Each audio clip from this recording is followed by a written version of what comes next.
Hey, Phyllis, it's so nice to have you on the show today. How are you doing? I'm doing great. Thank you so much for having me. Beautiful, and thank you too so very much for being here. You see, I truly appreciate it, just like I mentioned earlier. And you see, Phyllis, oftentimes I love to thank my guest for two things. And I do this so often to the point where it has become an anthem for me. So, firstly, Phyllis, I want to say thank you so very much for investing in yourself. You see, you are on this platform right now because you invested in yourself. And oftentimes, Phyllis, I love to make reference to the amazing mango tree. You see, some months back, I was on a particular road, and just by the roadside, there was this tall, unattractive mango tree. And I use the word unattractive because the mango tree's got no mangoes on it, and the leaves were all dry. So I just walked past it and I went my way. But you see, Phyllis, just recently I was on that same road, and this time around, a lot's changed about the mango tree. You see, the mango tree caught my attention pretty good from a distance, and immediately I got the urge to move so close to it, of which I did, and it wowed me because now the mango tree's got a lot of mangoes on it, beautiful green leaves and healthy branches, and not just mangoes now, but ripe mangoes. It was such a lovely moment that day. I was so excited, a special one at that. Here is my point. The fact that you dedicated your time, energy, and resources to becoming the amazing Phyllis that you are today, that alone has made it really impossible for me to skip you. And that's why you got the request from me to be on the show, because I was attracted to the fruit of all that you're doing, the impact your work is having, how you're offering your solution, your philosophies, your insight, your work. It's amazing. And just before I sent you the request, I said to myself, I've got to benefit from these beautiful things Phyllis is doing, not only me now, but even the audience. And here we are today with the amazing Phyllis. So thank you so very much, Phyllis, for investing in yourself. And secondly, thank you for saying yes to the invite. Because if you had said nope, there was nothing Elisha could do about it. Thank you so much. Well, thank you. And I relate to your story because there was a time in my life where I was the shriveled up mango tree, like so many leaves weren't green and we weren't bearing Mm, the fruit that we can bear. Yeah, I love your analogy because the tree persisted, and when you walked by, it was transformed. And I think there is the possibility for all human beings, especially if we are safe, if we receive love and we feel valued from other people, and we're actually seen for our strengths and gifts. And I think a lot of people don't really know that today, that all you have to do is see the beauty in the person and it helps light them up. And exactly. I've been on my own healing journey. I was the tree with the withered leaves when I was young, and just trauma that I didn't remember and hadn't been able to process. But I've always been on a healing journey. I think I was born that way, and I think many of us are. We're kind of born into an environment that may be not the most healthy for us or the most encouraging and supportive. And somehow we find that place in ourselves, or I did find that place in myself that really wanted to thrive. I knew there was something inside of me that needed to be expressed, and I didn't know how to do it. But I did a lot of inner work and a lot of remembering of trauma and reprocessing it, and made some incredible connections to my most precious, essential, what I call my essential self. Some people call it, your soul or your essence or your spirit, or it's all the same. Amazing, Phyllis. Beautiful. Okay. You see, I'm quite excited to have you on the show today for two reasons. Firstly, my interest in knowledge seeking. I believe in order for one to transition from a terrible situation to that of a beautiful one, Phyllis, I believe it takes the application of knowledge. quality information, and not just knowledge now, but the application of it. And you see, ever since I discovered that light in the Hebrew means knowledge and darkness means ignorance, I've been so keen to knowledge seeking because I do not want to remain in the dark.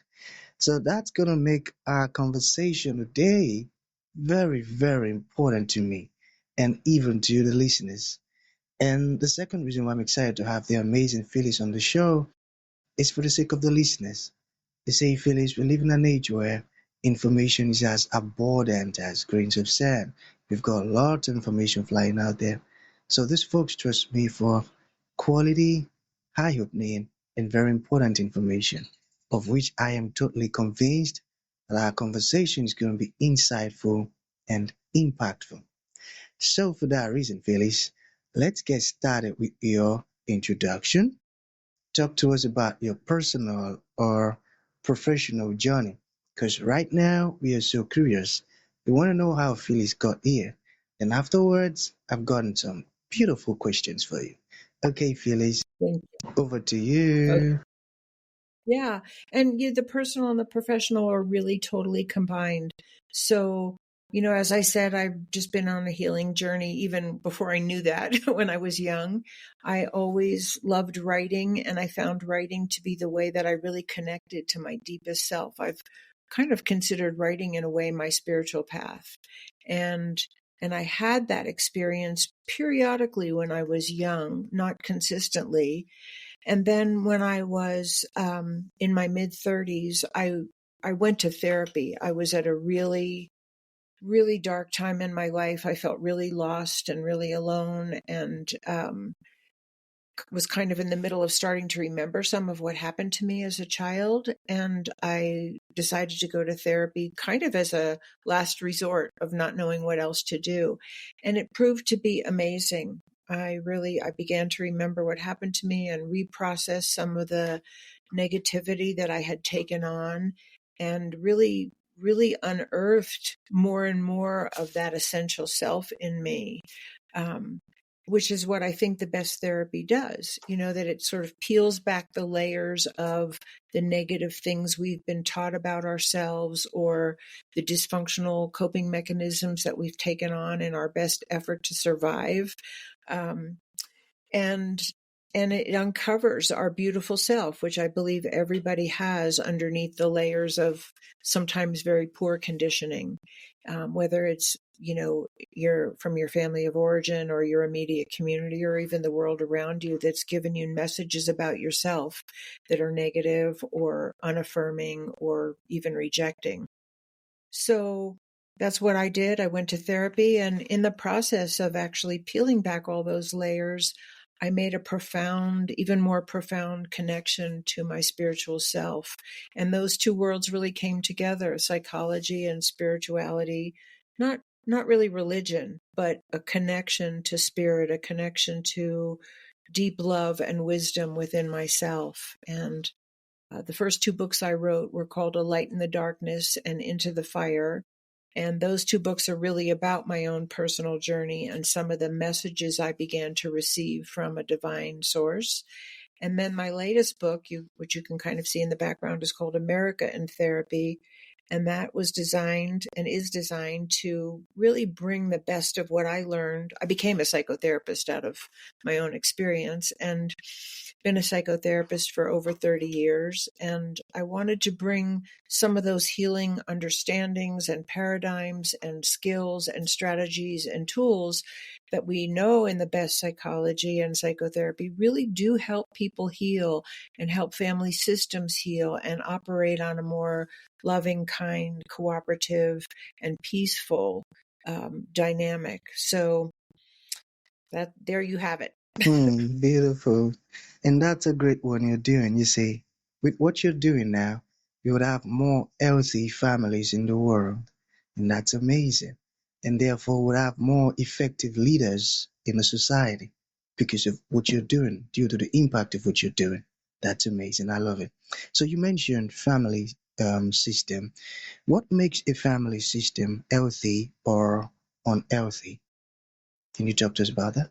Yeah, That's a perfect question, because that's really the basis of my current book. Because everything we know about what makes a nuclear family healthy or unhealthy can be applied to all family systems, even the largest ones. And I consider like a country also a family system.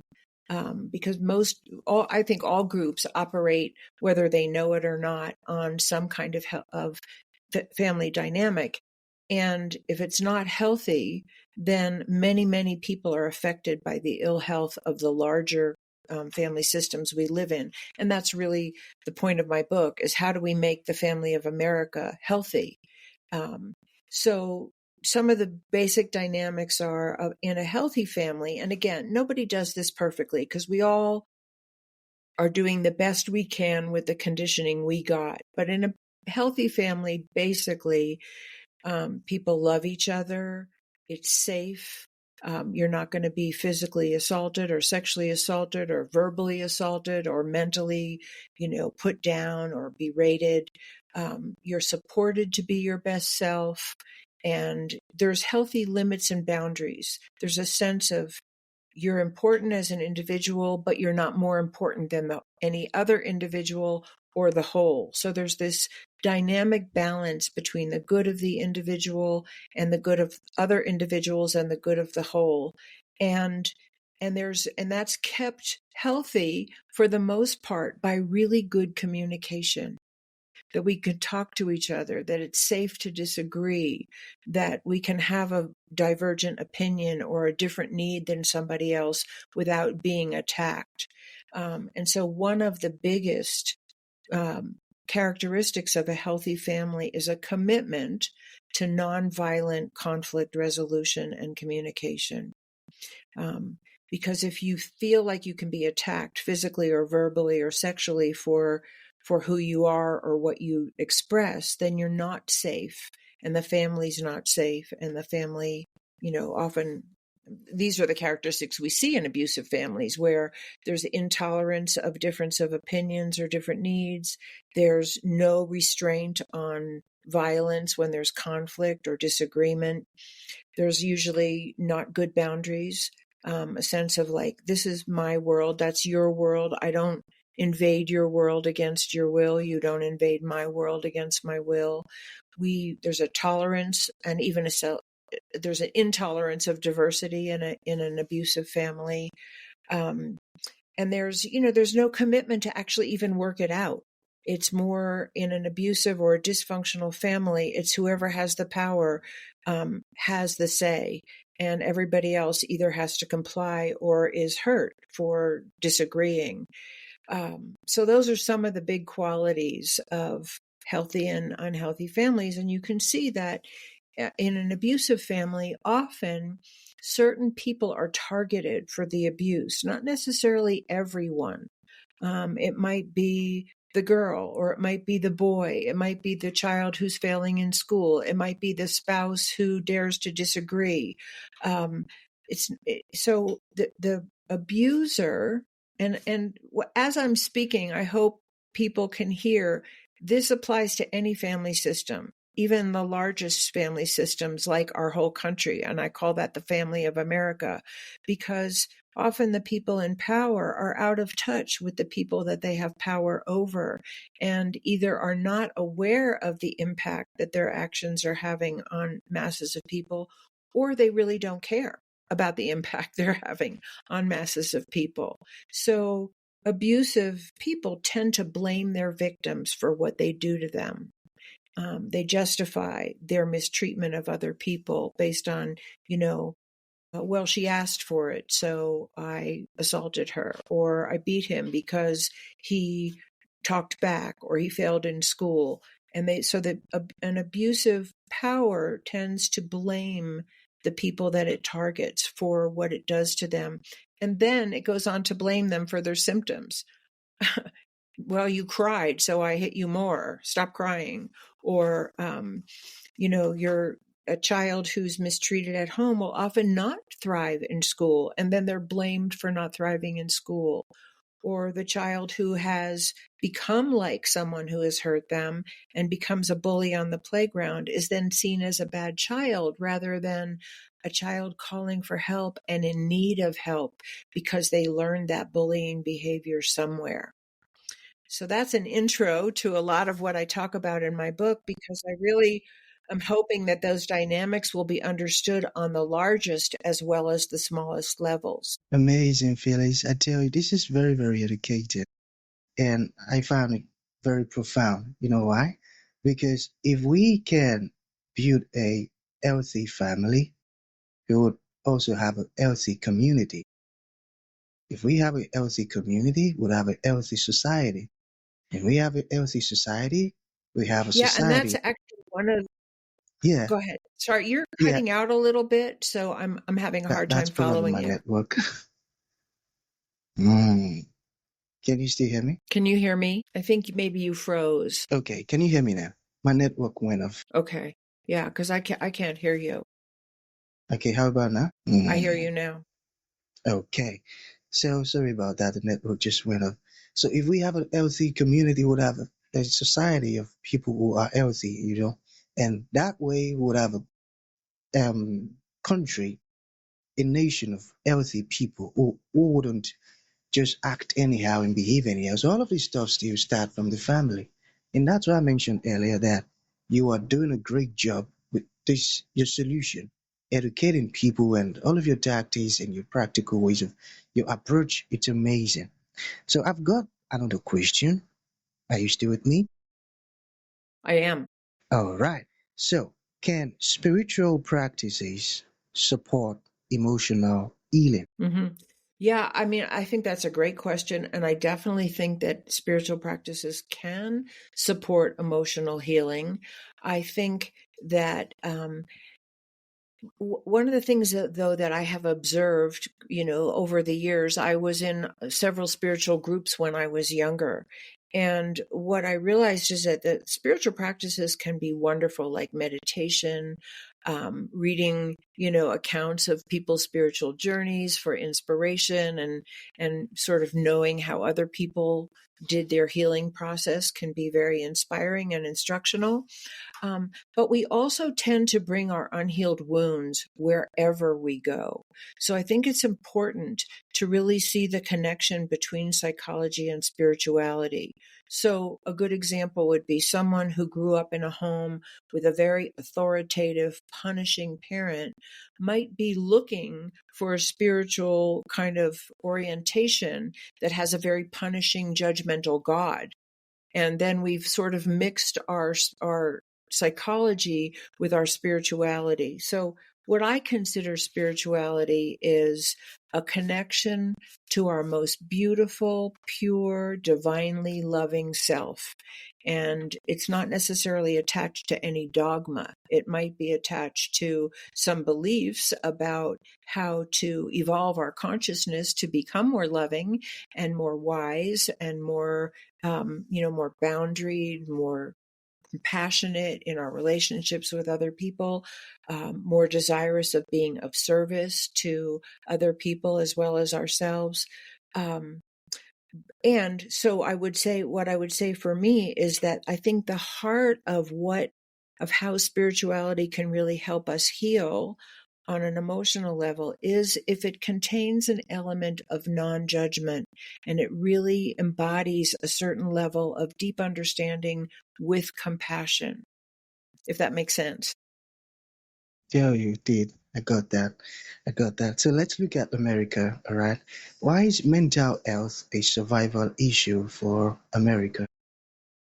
Mm. Yeah. Well, I think, and it's funny because I feel like it's so obvious, but it doesn't seem to be obvious. And the reason why is because if somebody came to your house and they snatched your child and put them in a cage or took them away from you and didn't bring them back, or if somebody came to your house and they stole everything that you owned, you would say they were mentally disturbed, right? You would say a healthy person wouldn't do that to you. A healthy person wouldn't starve you or blame you for being poor. They would help you. A healthy person would help their neighbor live a healthy, safe, valued life. And so we don't do that. as a country. We target people. We withhold from people. We blame people. We blame people for their symptoms, just like I said an abusive family does with the people that they target. We blame people for their symptoms. We lock them up. We don't see them as maybe hurting and needing help and possibly available for rehabilitation and finding their way back into society in a constructive way once they've had a chance to heal from what hurt them. And so these are all mental health issues. How we treat other people is a mental health issue. If I'm loving and kind and tolerant and accepting and supportive, I'm basically mentally healthy. And that, none of us does it perfectly.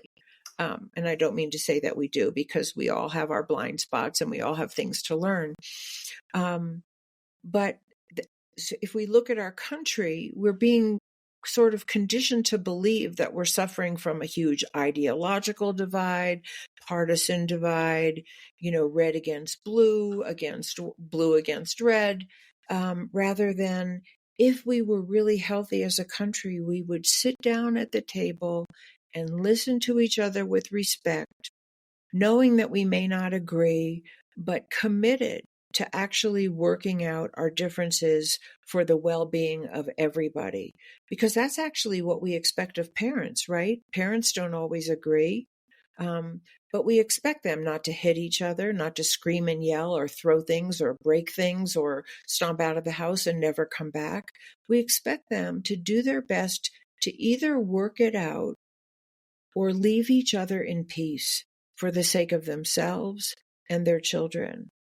And that's what I think a lot of what good mental health represents. And if we applied that to our country, we'd have people in positions of power who were actually trained and willing to sit down and work out their differences and role model that for every single other person in the country and in the world.